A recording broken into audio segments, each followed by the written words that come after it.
गणपतये नमः। गुरु ब्रह्मा गुरुर्विष्णु गुरुर्देवो महेश्वरः गुरु साक्षात् परब्रह्म तस्मै श्री गुरवे नमः।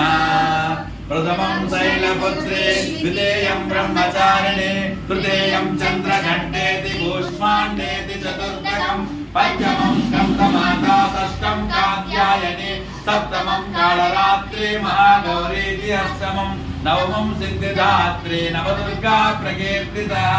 प्रथमं शैलपुत्रे द्वितीयं ब्रह्मचारिणे तृतीयं चन्द्रघण्टेति कूष्माण्डेति चतुर्थकं पंचमं स्कन्दमाता षष्ठं कात्यायनी सप्तमं कालरात्रि महागौरीति अष्टमं नवमं सिद्धिदात्री नवदुर्गा प्रकीर्तिता। प्रथमं शैलपुत्री द्वितीयं ब्रह्मचारिणी तृतीयं चन्द्रघण्टेति कूष्माण्डेति चतुर्थकं पंचमं स्कन्दमाता षष्ठं कात्यायनी सप्तमं कालरात्रि महागौरीति अष्टमं नवमं सिद्धिदात्री नवदुर्गा